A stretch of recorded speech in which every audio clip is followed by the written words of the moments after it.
Bapak Ibu Saudara sekalian yang dikasihi Tuhan, puji Tuhan, hari ini kembali kita datang beribadah kepada Tuhan. Mari sebelumnya kita mau bersatu di dalam doa.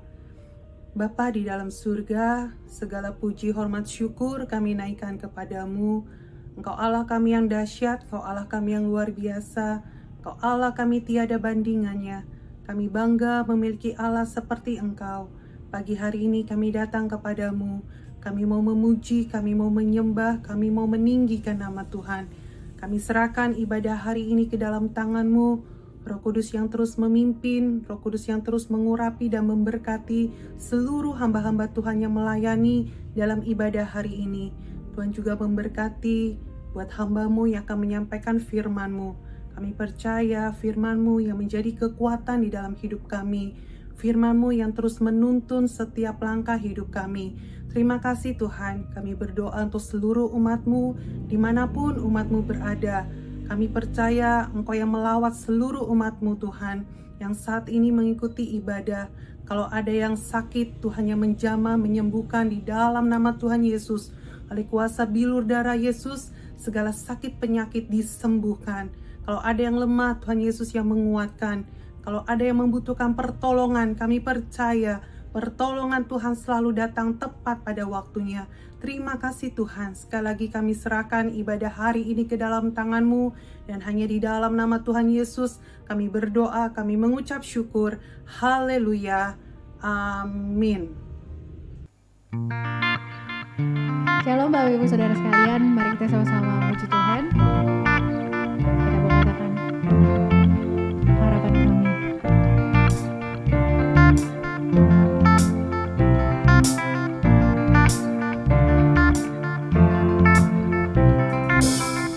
Apapun yang ku alami, selalu ada kebaikan-Mu.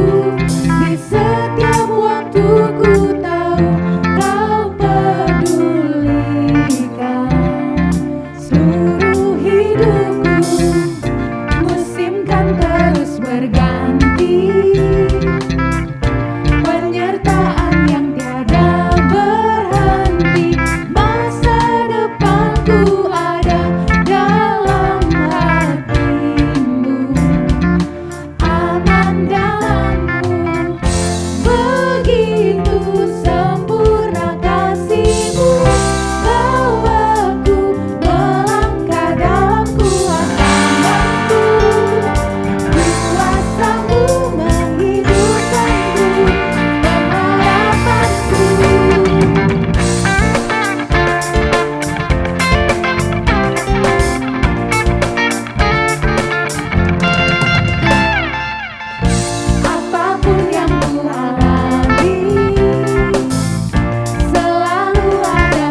great is our God.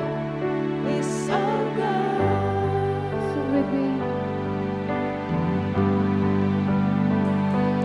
How great is our God. Sing with me, how great is our God. And oh, we see how great is our God. How great is our God. Let's sing with me. Is our God. Sing with me, how great is our God. And oh, we see how great is our God. How great is our God.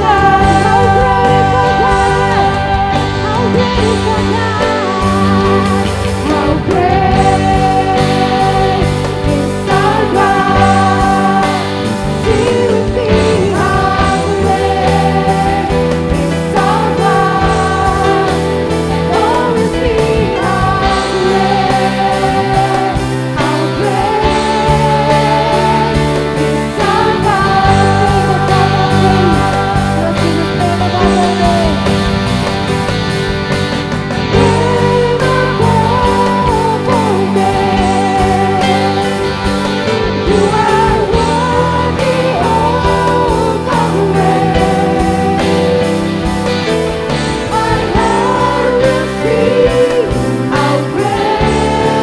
Let's sing the name above all names. Name above all names.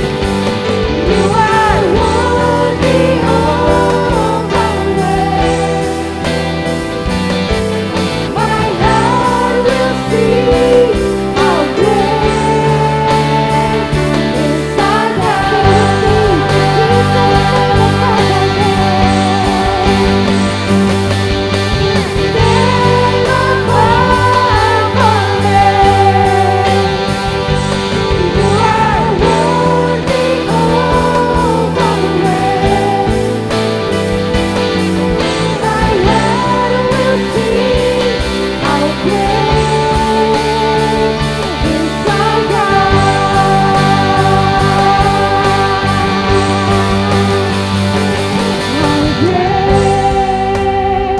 Is our God.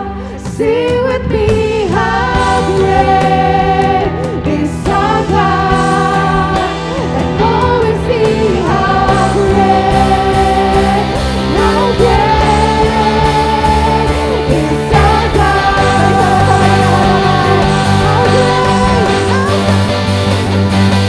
How great is our God. Sing with me, how great is our God. And oh, we see how great is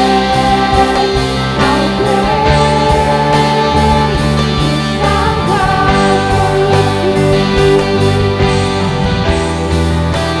Oh, we see how great, how great we see, and oh, we see how great, and oh, we see how great is our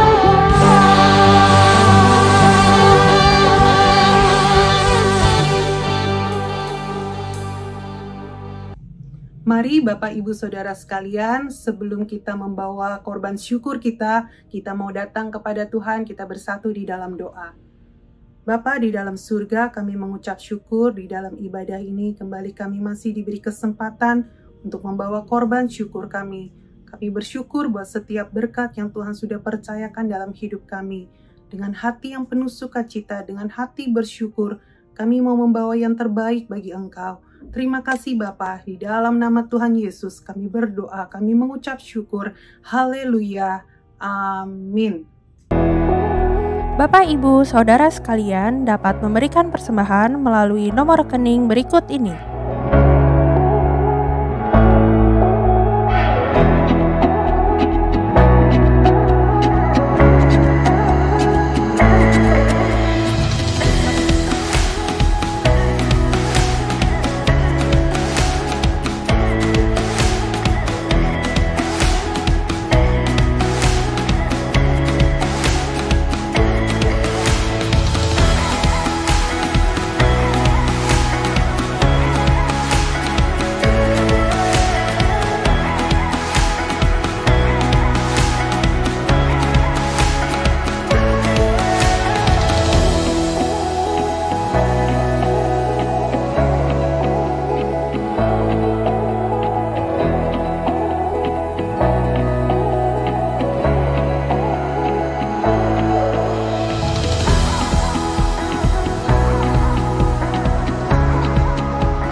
Selamat pagi Bapak Ibu Saudara-saudaraku yang dikasihi Tuhan. Selamat berjumpa kembali pada ibadah online hari ini. Sebelum kita memulai mendengarkan firman Tuhan, mari kita bersekutu di dalam doa.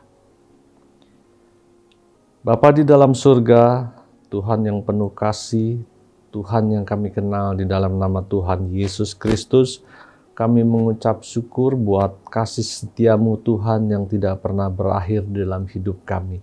Bahkan Tuhan senantiasa memberikan sesuatu yang baru bagi setiap kami. Sebab itu Bapa, kiranya Engkau sendiri yang menolong setiap kami pagi hari ini untuk mendengarkan firman Tuhan. Sehingga kami dimampukan untuk mengerti apa yang Tuhan inginkan. Dan biarlah Engkau juga yang memakai hamba-Mu ini hanya sebagai alat-Mu saja. Sehingga apa yang diperkatakannya adalah keinginan Tuhan sendiri supaya terjadi di atas seluruh umat-Mu. Terima kasih Bapa Surgawi, kami percaya kuasa Roh Kudus-Mu yang menuntun dan membimbing kami dari awal sampai akhirnya. Kami mengucap syukur ya Bapa, dan kami berdoa, kami alaskan dalam nama Tuhan Yesus Kristus. Haleluya. Amin. Bapak Ibu Saudaraku yang dikasihi Tuhan, pada kesempatan pagi hari ini saya ingin mengajak saudara-saudara semua untuk memahami dan merasakan kasih Allah. Nah, saudara, hal yang penting dalam hidup ini sebagai orang percaya adalah merasakan dan memahami kasih Kristus, agar kita betul-betul mengerti apa yang Tuhan inginkan. Nah, saudaraku yang kasih Tuhan, mari kita perhatikan firman Tuhan yang terambil dari Efesus pasalnya yang ketiga. Kita membaca dari ayat 14 sampai ayat 21. Saya akan membacakannya bagi saudara sekalian. Dalam perikop yang berjudul, Doa untuk orang Efesus. Itulah sebabnya aku sujud kepada Bapa, yang daripadanya semua turunan yang di dalam sorga dan di atas bumi menerima namanya. Aku berdoa supaya Ia menurut kekayaan kemuliaannya menguatkan dan meneguhkan kamu oleh Roh-Nya di dalam batinmu, sehingga oleh imanmu Kristus diam di dalam hatimu dan kamu berakar serta berdasar di dalam kasih. Aku berdoa supaya kamu bersama-sama dengan segala orang kudus dapat memahami betapa lebarnya dan panjangnya dan tingginya dan dalamnya kasih Kristus. Dan dapat mengenal kasih itu sekalipun ia melampaui segala pengetahuan.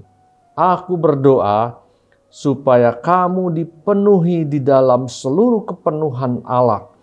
Bagi Dialah yang dapat melakukan jauh lebih banyak daripada yang kita doakan atau pikirkan, seperti yang ternyata dari kuasa yang bekerja di dalam kita. Bagi Dialah kemuliaan di dalam jemaat dan di dalam Kristus Yesus turun-temurun sampai selama-lamanya. Amin. Bapak Ibu Saudaraku yang dikasihi Tuhan, Efesus ini adalah kitab yang ditulis oleh Paulus kepada orang-orang di Efesus. Nah, saudaraku yang dikasihi Tuhan, doa Paulus ini yang diucapkan untuk orang-orang Efesus ketika Paulus waktu itu ada di dalam penjara. Kemungkinan waktu itu ia berada di dalam penjara di kota Roma. Nah, saudara yang dikasihi Tuhan, di dalam situasi yang berat sekalipun, Rasul Paulus begitu meluap-luap kasihnya kepada Tuhan Yesus Kristus. Karena apa? Karena dia sudah merasakan atau ia sudah berjumpa dengan Kristus secara pribadi, sehingga di hatinya begitu meluap-luap cinta kepada Tuhan Yesus yang ia ingin bagikan kepada seluruh umat Tuhan pada waktu itu. Dan terutama atas doanya ini kepada orang-orang di Efesus. Nah, saudara, sebagaimana kita ketahui bahwa Paulus sebelumnya adalah bernama Saulus. Dulu Saulus adalah penganiaya orang Kristen. Mengejar-ngejar orang Kristen, bahkan ia juga kerap membunuh orang Kristen. Karena apa? Karena ia waktu itu masih sebagai orang berdosa. Nah, saudara yang dikasihi Tuhan, ketika jamahan Tuhan itu terjadi atas Saulus dalam suatu perjalanannya, ketika ia menerima perjumpaan dengan Tuhan Yesus, ada suatu perubahan yang luar biasa, ada perubahan yang radikal, ada perubahan 180 derajat. Sebelumnya ia berjalan ke sana, kemudian ia berbalik ke sana. Nah, saudaraku dikasihi Tuhan, itulah suatu ekses dari perjumpaan dengan Kristus. Atau ketika Saulus itu boleh merasakan kasih Kristus mengalir di dalam hatinya. Dan hatinya itu boleh terus bertumbuh kasih kepada Kristus dan kemudian meluap-luap. Sekalipun ancaman datang bertubi-tubi, Paulus tetap teguh. Paulus tetap mengasihi Tuhan Yesus. Nah, saudara, sebab itu pada kesempatan hari ini kita juga mau melihat ya bahwa doa Paulus ini kepada orang-orang di Efesus sangat indah. Ya. Karena apa? Karena Paulus juga menginginkan orang-orang di Efesus juga untuk mengenal, memahami, bahkan merasakan kasih Kristus itu. Saudaraku yang dikasihi Tuhan, setiap orang percaya memang harus mengenal dan merasakan kasih Kristus. Nah, mengapa orang harus mengenal dan merasakan kasih-Nya? Setidaknya ada 3 hal yang ingin saya sampaikan pada kesempatan pagi hari ini. Mengapa kita harus mengenal dan merasakan kasih-Nya? Kalau kita perhatikan tadi di Efesus 3 ayat ke-14 sampai ayat 17, ya, itulah sebabnya aku sujud kepada Bapa yang daripadanya semua turunan yang di dalam sorga dan di atas bumi menerima namanya. Aku berdoa supaya ia menurut kekayaan kemuliaannya menguatkan dan meneguhkan kamu oleh rohnya di dalam batinmu. Ayat ke-17 perhatikan. Sehingga oleh imanmu Kristus diam di dalam hatimu. Dan kamu berakar serta berdasar di dalam kasih.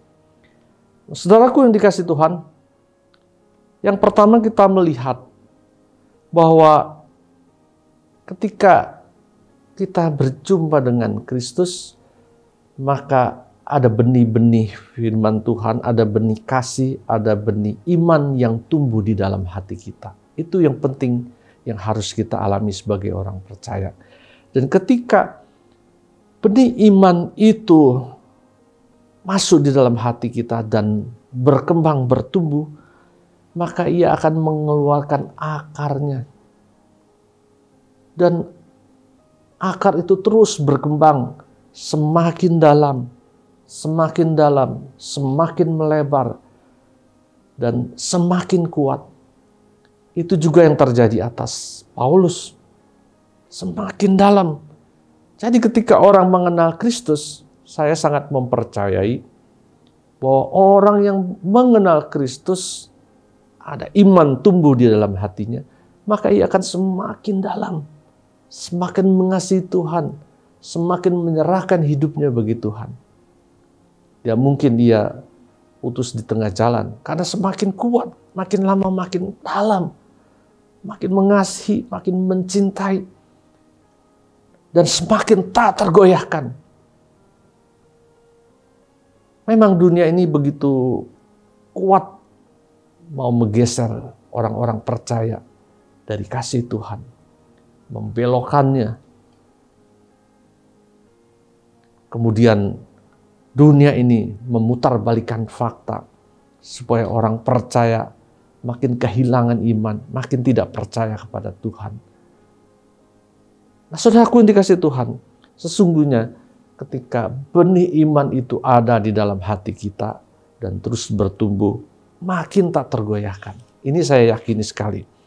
Nah, saudara, berikutnya kita akan melihat bahwa iman yang hidup di dalam hati kita itu akan terus bertumbuh dan semakin bergantung kepada Tuhan. Semakin bersandar kepada Tuhan. Bahkan dia tidak akan mengandalkan dirinya sendiri lagi. Ia tidak akan bergantung kepada apa yang ada di dalam dunia ini. Tidak bergantung kepada latar belakang, pendidikan, tidak bergantung lagi kepada harta yang dimiliki, tidak bergantung kepada apa yang ada di dalam dunia ini. Dan itu yang terjadi atas Rasul Paulus. Ya. Saya kagum sekali dengan Rasul Paulus, karena ketika merasakan kasih Tuhan itu, telah terjadi perubahan yang amat dahsyat di dalam hidupnya. Dan Rasul Paulus tidak pernah mengandalkan dirinya sendiri lagi. Saudara, Paulus orang hebat, punya banyak pengikut, tetapi ia tidak mempengaruhi untuk melakukan kehendak hatinya sendiri. Ketika mengasihi Tuhan, Tuhan ada di dalam hatinya, maka apa yang terjadi? Ia sungguh-sungguh sepenuhnya, ia mengandalkan hanya kepada Tuhan Yesus saja. Bukan kepada kekuatannya lagi. Sebab itu, ia mengganti menjadi nama Paulus, karena sebelumnya sebelum Paulus itu adalah Saulus. Saulus itu artinya adalah akbar, besar, mega. Dulu di dalam kedagingan ia merasa sebagai orang hebat, besar. Tetapi ketika ia berjumpa dengan Tuhan, ia menyadari bahwa sebetulnya ia hanya kecil belaka. Sebab itu ia berganti menjadi nama Paulus, yang artinya kecil. Nggak ada apa-apanya di hadapan Tuhan. Ini adalah suatu perubahan yang amat dahsyat terjadi atas Paulus. Nah, saudaraku yang dikasihi Tuhan, kiranya juga kita boleh terus belajar. Belajar dari para tokoh Alkitab yang luar biasa. Dan terlebih kita harus bersandar, bergantung sepenuhnya hanya kepada Tuhan Yesus saja.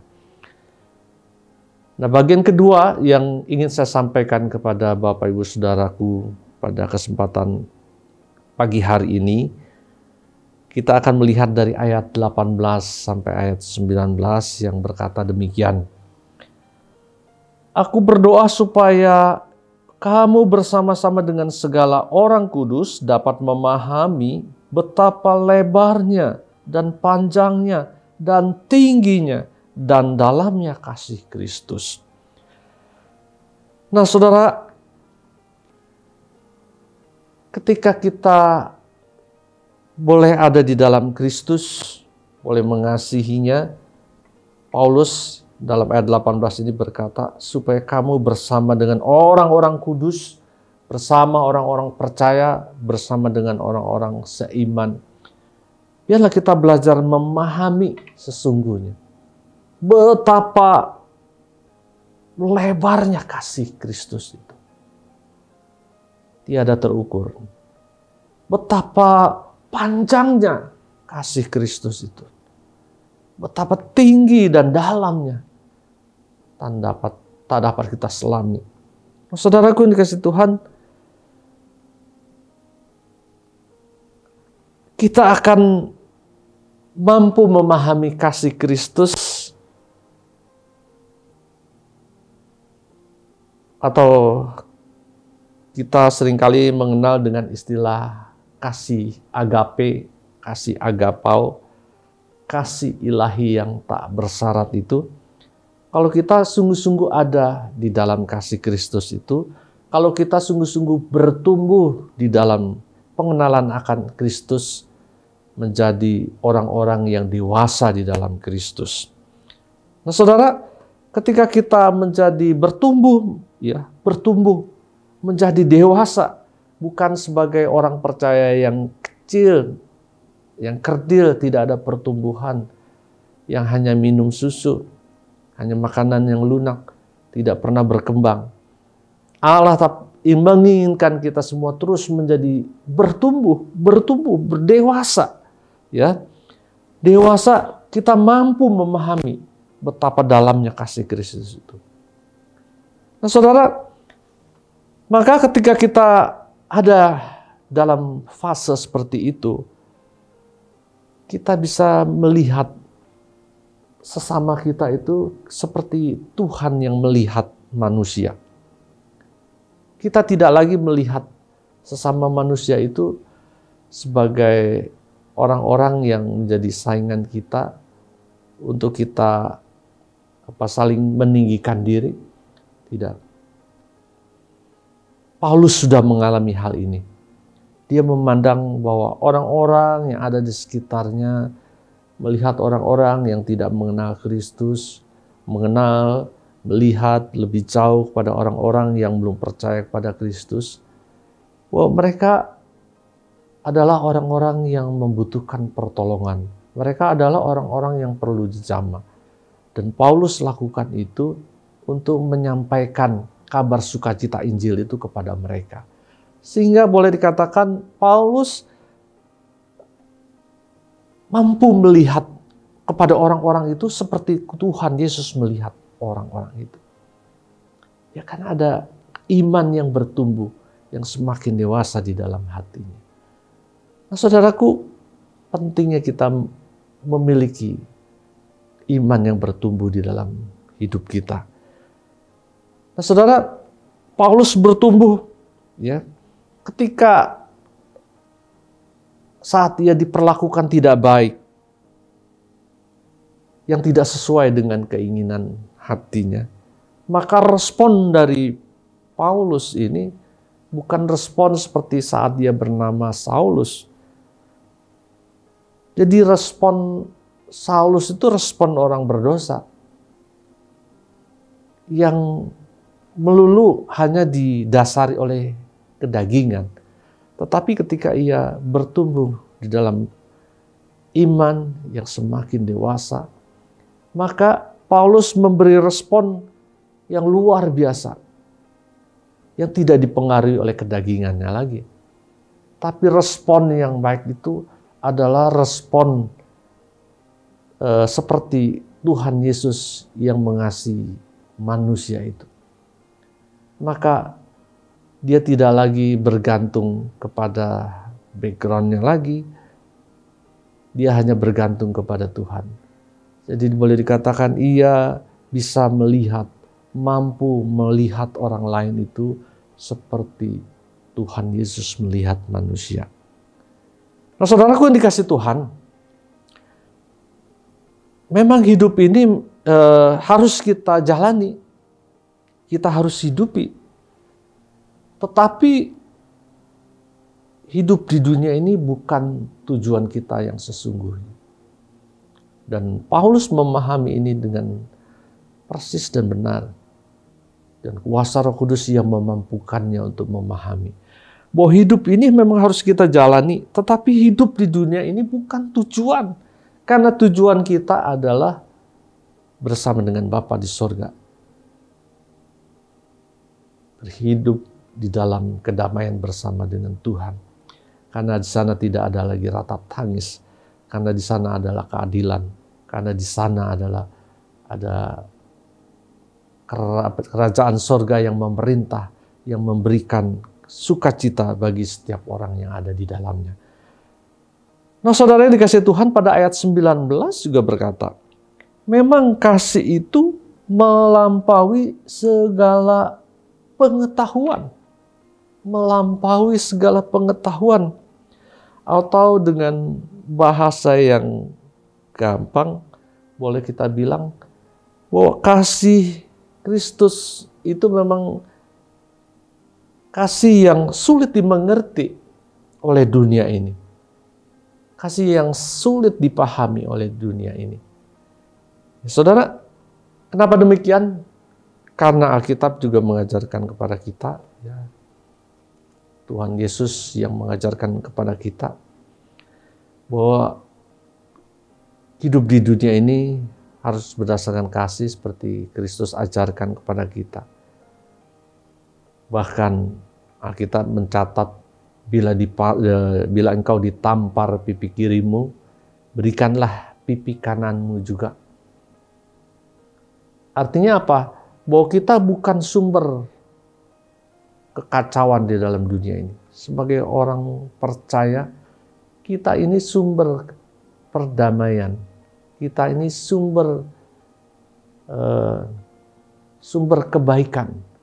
Kita boleh mengabarkan kabar sukacita sorgawi yang begitu luar biasa. Sehingga respon kita kepada dunia ini bukan respon seperti orang berdosa tadi, tapi respon dari kerajaan surga seperti yang Tuhan ajarkan kepada kita. Kalaupun kita diminta berjalan 1 kilometer, kita berjalan 2 kilometer, sekalipun kita dianiaya oleh karena Kristus, kita tidak pernah membalas, karena Kristus sudah memberi teladan bagi kita. Ia tidak pernah membalas apa yang orang-orang lakukan ketika ia mengalami penghakiman. Bahkan dianiaya dengan luar biasa menjelang dia disalibkan. Nah, saudaraku yang dikasihi Tuhan, Alkitab berkata, supaya kamu dipenuhi di dalam seluruh kepenuhan Allah. Maksudnya apa? Supaya kehadiran Allah itu nyata di dalam hidup kita. Supaya kehadiran kerajaan sorga itu nyata di dalam kehidupan kita. Bahwa kita orang-orang percaya itu bukan sumber petaka. Bahwa kita orang-orang percaya itu bukan orang-orang pemberontak. Kita orang-orang percaya adalah sumber pembawa damai. Kita adalah utusan kerajaan sorga. Kita ini adalah utusan kerajaan sorga. Seperti Paulus lakukan. Saudaraku yang dikasihi Tuhan, kuasa kehadiran Allah nyata di dalam kehidupan kita. Ketika kita menjadi orang-orang yang bertumbuh di dalam iman, pengenalan kepada Kristus. Nah, saudaraku yang dikasihi Tuhan, betapa luar biasanya apa yang Tuhan inginkan pada umatnya di komunitas FLC ini. Bagi saudara yang ada di Jakarta, yang ada di Tangerang Elok, Kota Bumi, di Ambon, di Masohi, atau dimanapun saja engkau berada. Engkau mau dipakai oleh Allah untuk menjadi alatnya. Engkau mau dipakai oleh Allah untuk menjadi duta kerajaan sorga ini. Di mana dunia kita hidup ini sedang mengalami suatu perubahan yang amat sangat cepat, di mana di sana di dalamnya ada perubahan yang luar biasa, ada perbuatan-perbuatan amoral yang begitu dahsyat terjadi, ya, ada kerusakan moral, ada keriuhan persoalan di dalam rumah tangga di dunia ini begitu marak terjadi. Nah, saudara-saudaraku yang dikasihi Tuhan, kiranya kita senantiasa mau belajar seperti Paulus untuk menjadi juru damai, untuk menjadi penengah, untuk menjadi pembawa kabar sukacita keselamatan ini. Mungkin kita akan mulai dari keluarga kita dulu sebelum kita beranjak keluar. Bagaimana kita sebagai pria-pria, kiranya kita boleh berfungsi sebagaimana mestinya, seperti yang Tuhan inginkan supaya dilakukan oleh engkau sebagai pria-pria. Saudara-saudaraku yang dikasihi Tuhan,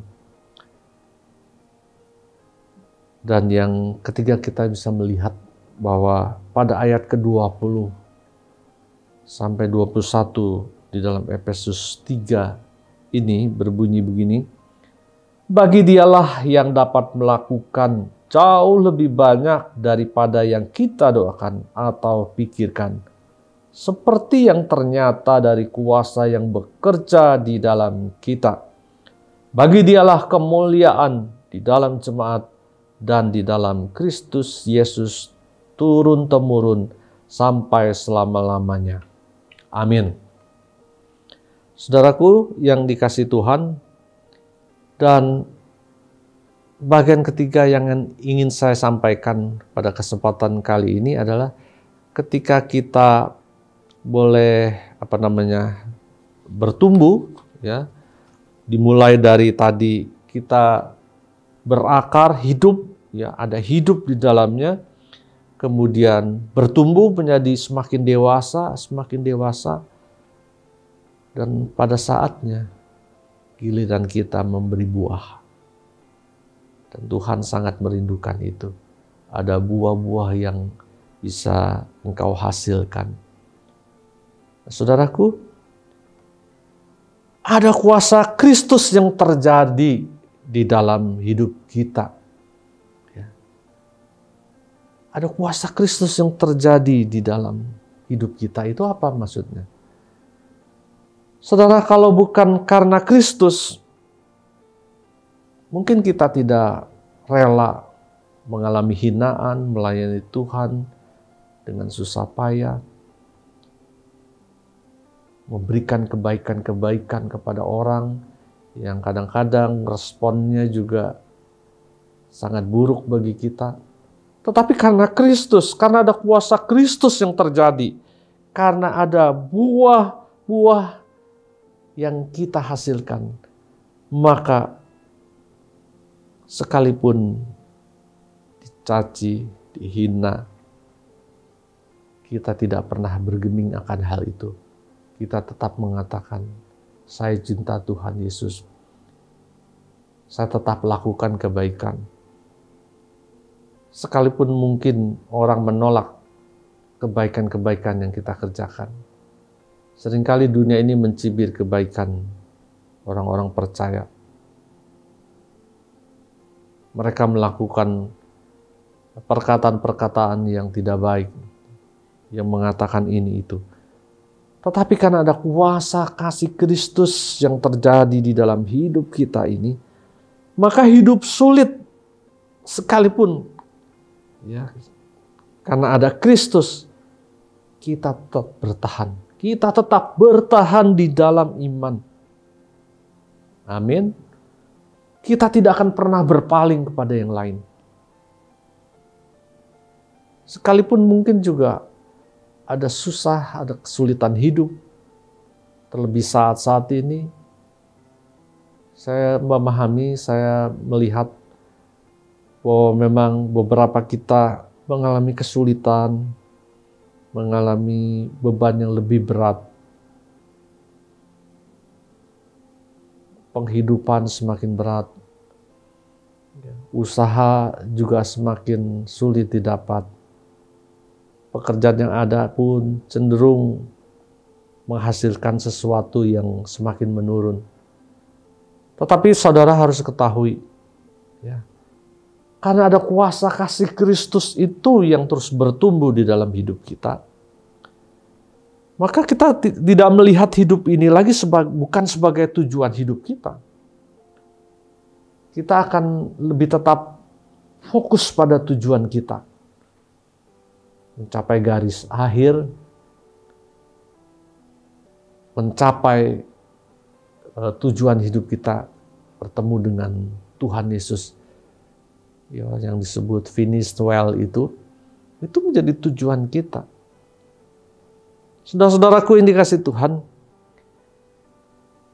ada kuasa Kristus yang terjadi di dalam hidup kita, sehingga kita mampu bisa hidup di dalam kebenaran. Amin. Kita hidup di dalam kebenaran. Sekalipun mungkin kita terhimpit oleh rusaknya moral di dunia ini. Mungkin kita dihimpit oleh hal-hal yang merusak, memutarbalikan kebenaran, kekotoran, kepalsuan. Dunia ini dipenuhi dengan kebejatan. Semakin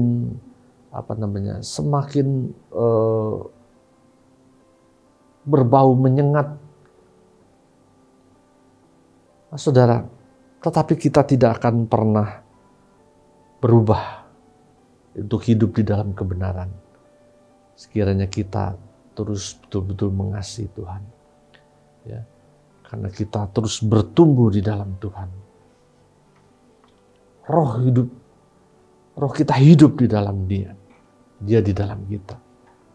Dan benih iman yang tumbuh di dalam hati kita itu juga kiranya juga terus makin bertumbuh, makin kokoh, makin kuat, dan sehingga menghasilkan buah. Sebab itu saudara-saudaraku yang dikasihi Tuhan, kiranya di dalam pelayanan kita bersama-sama, biarlah kita senantiasa boleh menyentuh hati mereka. Bukan hanya sekedar apa yang terjadi di luar saja, tapi betul-betul hati kita dijangkau. Seperti hatinya Saulus dijangkau oleh kasih Kristus, berubah total menjadi Paulus dan berbalik meninggalkan kerusakan, kemudian berlari kepada Kristus. Saudaraku yang dikasihi Tuhan, dan pada akhirnya, sebagaimana Paulus juga, dia senantiasa mengabarkan kabar keselamatan itu kepada setiap orang di dalam kehidupan pelayanannya. Itu juga menjadi karya kita juga dalam hidup kita ini. Akhirnya karya keselamatan Kristus itu juga yang terus kita kumandangkan kepada orang banyak. Selagi kita bisa memperkatakannya. Perkatakannya itu kabar sukacita. Di kelompok-kelompok kecil kita, kumandangkan terus, gaungkan terus kabar sukacita itu, kabar kasih Kristus itu. Dunia saat ini rusak juga, kita tidak peduli. Gaungkan terus kabar sukacita itu. Biar hati kita terus dipenuhi kasih Kristus yang meluap-luap seperti Paulus meluap-luap kasih. Terus kita kerjakan. Kita boleh melayani pekerjaan Tuhan dengan penuh semangat, dengan sungguh-sungguh, dengan hati yang tertuju kepada Tuhan saja, fokus kepada Dia saja. Paulus lakukan itu. Dia mengatakan, hidupku bukannya aku lagi, tapi Kristus dalamku. Jadi sesungguhnya hidup ini hanya sementara di dunia. Mengapa itu kita kejar-kejar dengan mati-matian? Sesungguhnya tujuan hidup kita adalah bersama dengan Tuhan. Dan Tuhan telah memberikan pengajarannya lewat hamba-hambanya, lewat Alkitab yang kita bisa baca setiap hari, yang kita bisa renungkan. Itulah yang menjadi kerinduan kita. Itulah yang harusnya menjadi kerinduan kita sebagai orang-orang percaya menjelang kedatangan Tuhan ini, saudaraku. Bapak Ibu saudara-saudaraku yang dikasihi Tuhan, kiranya kesempatan yang berbahagia ini kita boleh renungkan baik-baik. Biarlah kita boleh belajar untuk lebih memahami, dan yang terutama merasakan kasih-Nya. Ya, seperti Paulus merasakan kasih-Nya. Sebab itu saya anjurkan kepada Bapak, Ibu, Saudara-saudaraku sekalian, supaya merasakan kasih-Nya. Kalau kita perhatikan di dalam Matius 7 ayat 7, kalau kita rindu sesuatu, minta, maka Tuhan akan memberi. Saya akan membacakan bagi saudara ya di dalam Matius pasalnya yang ke-7.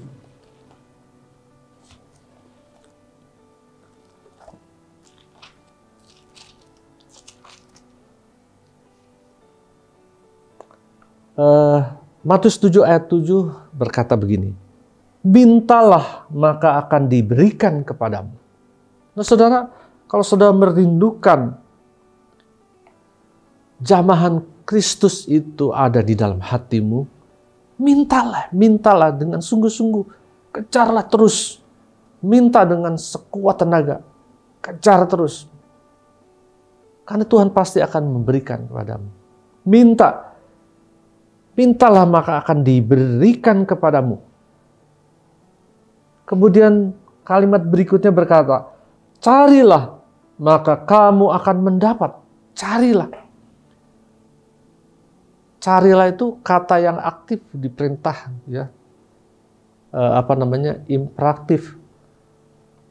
Yang mendorong kita harus melakukan aktivitas, mencari, bukan hanya pasif diam. Cari.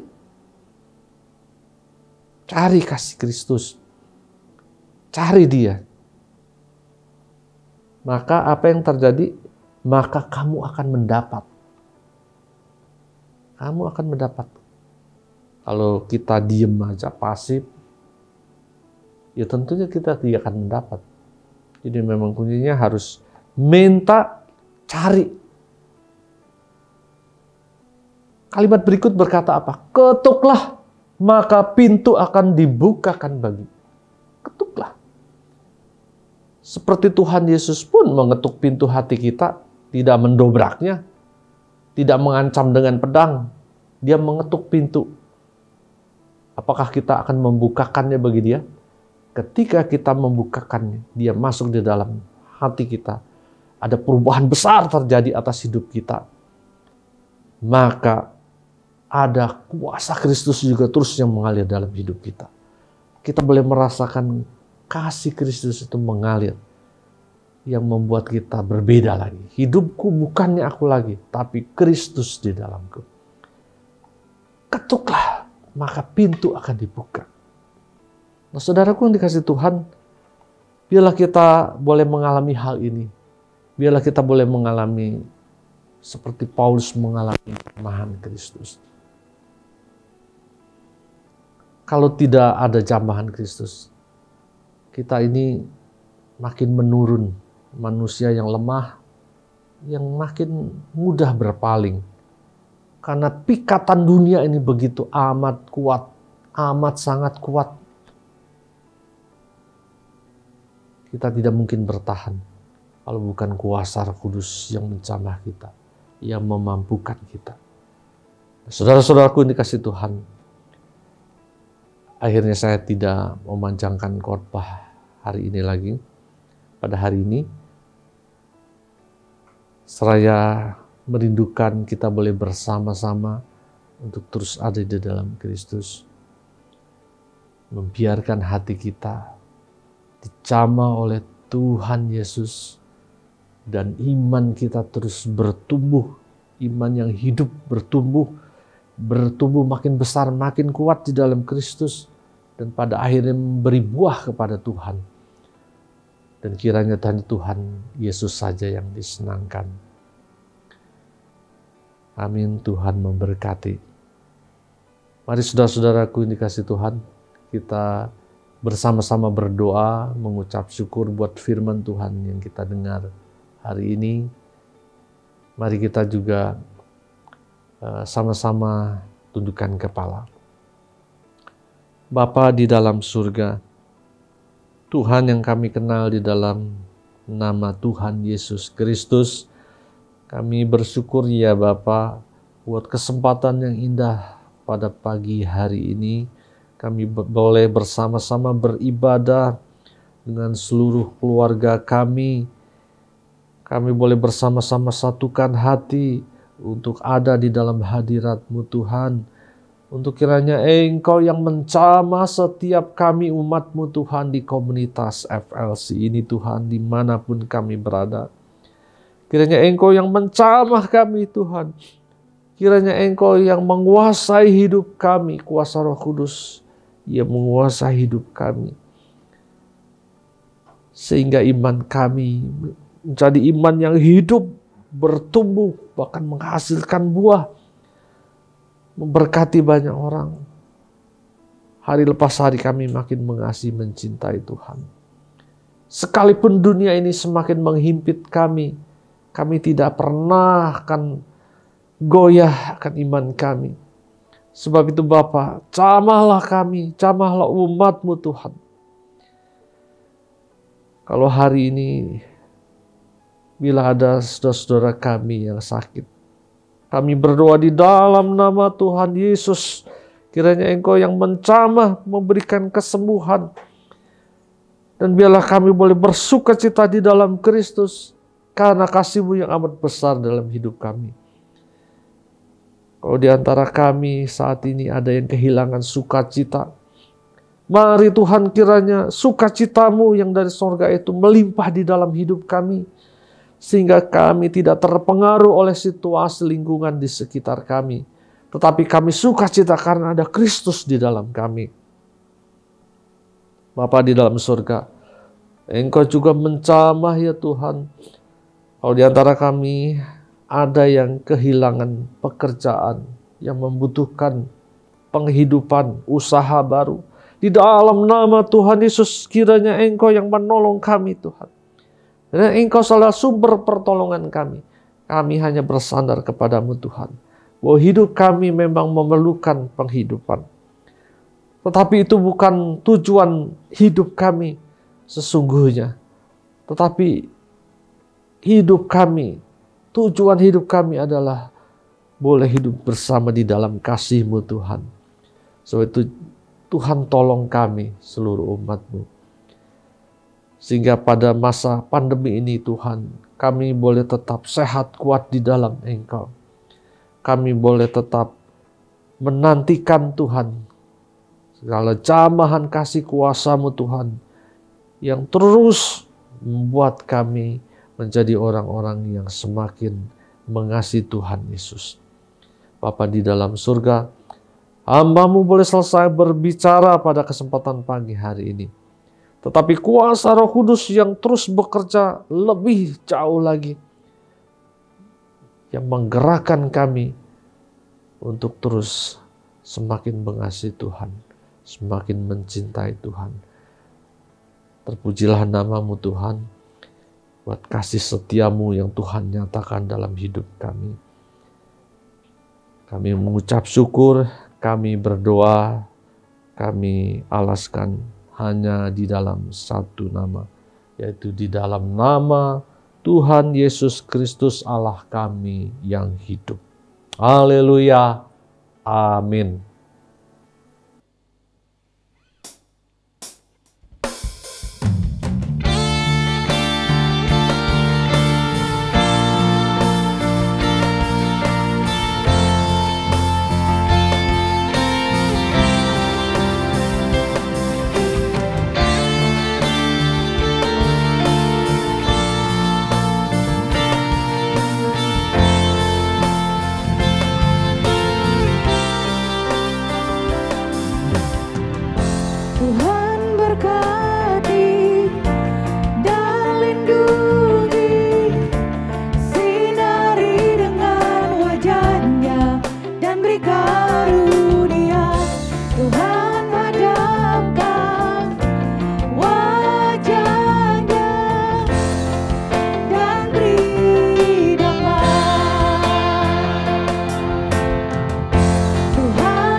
Puji Tuhan, kita sampai pada akhir ibadah dan mari saudara kita akan mengakhiri ibadah kita. Mari kita bangkit berdiri, kita akan bersama-sama berdoa dan siapkan hatimu untuk menerima berkat-berkat Tuhan. Tuhan Yesus, terima kasih Tuhan telah menolong kami, memimpin kami dan memberkati kami sepanjang ibadah pada hari ini dan kami boleh merasakan kuasa, kebaikan, dan kasih Allah yang tidak pernah ada batasnya itu. Biarlah kami terus hidup menginginkan apa yang diinginkan Tuhan atas kami. Karena Tuhan waktu menciptakan kami dan menempatkan kami di dunia ini, Tuhan menginginkan kami supaya kami hidup dalam keinginan-Mu. Terima kasih, terima kasih, terima kasih, terima kasih, terima kasih. Kiranya setiap keluarga boleh hidup hanya menginginkan seperti apa yang diinginkan Tuhan. Dan setiap pemimpin kepala keluarga memimpin kehidupan keluarganya untuk berjalan sesuai dengan keinginan Tuhan. Haleluya. Dalam nama Yesus kami berdoa dan bersyukur. Haleluya. Dan sekarang saudara-saudaraku yang kekasih, arahkanlah, hadapkanlah hatimu ke hadapan Allah Bapa di surga. Di dalam Tuhan Yesus Kristus, angkat kedua tanganmu dan terimalah berkat Tuhan. Saudara-saudara yang dikasihi Tuhan, Tuhanlah yang melindungi dan memberkatimu selalu.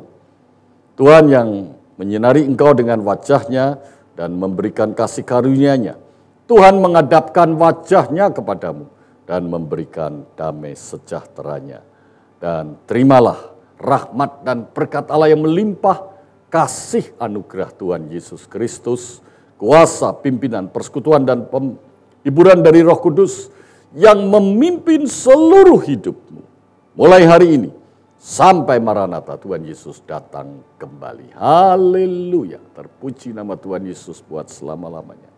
Semua yang menerima berkat dalam nama Yesus, mari bersama kita katakan amin. Puji Tuhan. Haleluya. Shalom.